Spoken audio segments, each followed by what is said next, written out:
Baik, saya akan buatkan sebuah ilustrasi cerita panjang bergaya kisah Alkitab dengan judul, Orang yang Disesatkan. Cerita ini akan menggunakan bahasa rohani, penuh penggambaran, dan bahaya tipu daya iblis pendusta, bagi orang percaya. Orang yang disesatkan. Di sebuah kota yang ramai, hiduplah seorang pemuda bernama Niko. Ia dikenal sebagai seorang yang rajin berdoa, tekun membaca firman Allah, dan giat melayani dalam persekutuan ibadah. Orang-orang di sekitarnya melihat terang Kristus dalam hidupnya. Niko sering berkata, "Firman Tuhan adalah pelita bagi kakiku dan terang bagi jalanku."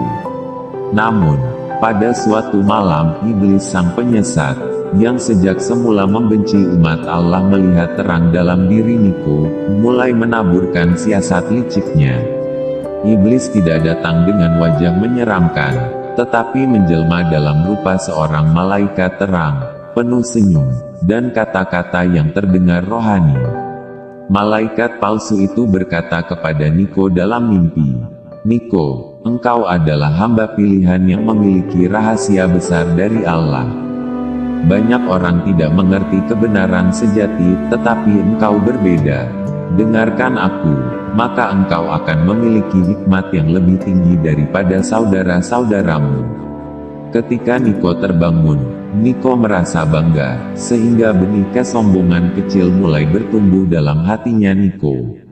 Ia mulai berpikir, mungkin memang aku dipilih untuk menerima pewahyuan yang lebih dalam daripada yang lain. Hari-hari berikutnya, iblis kembali datang kepada Niko dengan bisikan halus. Iblis berbisik, "Niko, engkau tidak perlu lagi selalu membaca firman Tuhan Allah. Dengarkan saja suara roh yang berbicara dalam dirimu, itu lebih tinggi dari kitab yang lama itu." Awalnya Niko ragu, tetapi lambat laun ia menuruti bisikan iblis itu. Niko mulai jarang membaca Alkitab, mulai absen berdoa, dan lebih banyak menyendiri. Niko berkata kepada teman-temannya, "Aku sedang mendapat pewahyuan pribadi dari Tuhan. Kalian tidak akan mengerti." Orang-orang percaya yang bijaksana menasihatinya, "Saudaraku, jangan jauh dari firman Tuhan. Segala roh harus diuji dengan kebenaran kitab suci." Namun Niko menutup telinganya. Baginya, ia sudah menemukan jalan yang lebih tinggi. Hari demi hari, hatinya semakin dingin. Niko tidak lagi merasakan sukacita ketika menyebut nama Yesus Kristus. Ia mulai mengajarkan hal-hal yang bertentangan dengan ajaran Kristus di dalam Injil. Niko berusaha meyakinkan beberapa orang muda untuk mengikutinya.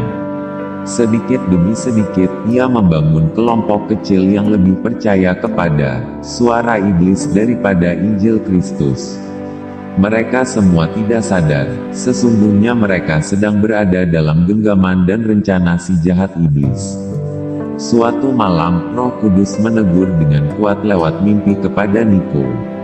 Niko melihat dirinya berdiri di tengah padang tandus, dikelilingi oleh bayangan hitam yang menertawainya. Dari kejauhan terdengar suara yang lembut namun penuh kuasa Roh Kudus. "Niko, engkau telah jauh dari jalanku. Kembalilah sebelum terlambat. Firmanku adalah kebenaran. Jangan tertipu oleh malaikat terang yang palsu." Niko terbangun dengan tubuh gemetar. Air mata mengalir deras. Untuk pertama kalinya setelah sekian lama, ia bersujud dan berseru, "Tuhan Yesus Kristus, ampunilah aku. Aku telah disesatkan oleh kesombonganku sendiri. Bawalah aku kembali kepada terang-Mu." Sejak saat itu, dengan pertolongan Roh Kudus, Niko kembali berpegang pada firman Tuhan. Ia mengakui dosanya di hadapan Allah, dan dipulihkan. Namun, bekas dari kesesatannya meninggalkan luka yang mendalam, di mana ada beberapa orang yang sudah terlanjur mengikuti jalan sesat yang pernah diajarkan Niko. Akhirnya mereka ini menolak untuk kembali kepada ajaran kasih Kristus.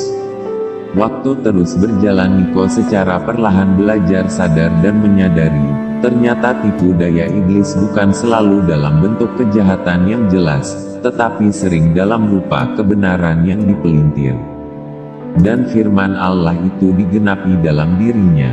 Bagaimana mengenali pemimpin, tokoh agama palsu? Ciri-cirinya, mereka suka mengubah firman Tuhan Allah dengan cara menipu, memutarbalikkan kebenaran hukum Taurat dan Injil sebagai senjata mengikat orang-orang percaya, mengubah ajaran kebenaran firman Allah sebagai alat memperkaya diri sendiri maupun organisasi agama kekristenan di seluruh dunia. Saudaraku, sadarlah bahwa mereka adalah rasul-rasul palsu, sebagaimana yang disampaikan Kristus Yesus Tuhan kita.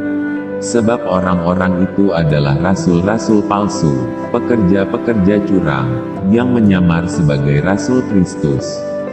Hal itu tidak usah mengherankan, sebab iblis pun menyamar sebagai malaikat terang. 2 Korintus 11 ayat 13-14. Setelah Niko bertobat, ia tidak langsung dipulihkan begitu saja. Jalan kembali ke dalam terang penuh dengan perjuangan, namun perjuangan itu belum berakhir. Sebab si jahat iblis tidak akan tinggal diam. Sang penyesat membisikkan kembali kata-kata yang menjerat Niko. Niko, engkau sudah terlalu jauh melangkah. Dosamu terlalu besar. Tuhan tidak akan menerimamu kembali. Lebih baik, engkau teruskan jalanmu yang lama. Tekanan demi tekanan membuat Niko penuh kebingungan. Niko merasakan ketakutan yang dalam. Setiap malam ia dikejar mimpi buruk, melihat api neraka, mendengar jeritan orang-orang yang tersesat, dan wajah-wajah orang yang sudah terpengaruh olehnya. Niko menangis meminta pertolongan di dalam doanya kepada Allah Bapa, Putra, Yesus Kristus dan Roh Kudus. Tuhan Allah, Bapakku di surga, aku ingin kembali, tapi aku tidak mampu. Tolong aku, jangan biarkan aku binasa. Pertolongan Tuhan. Pada suatu pagi, datanglah seorang lelaki tua yang takut akan Tuhan. Ia mengetuk pintu rumah Niko. Lelaki tua itu, penuh kasih dan bijaksana, berkata, "Anakku, Roh Kudus menaruh engkau dalam hatiku. Engkau harus tahu bahwa darah Kristus lebih besar daripada dosamu.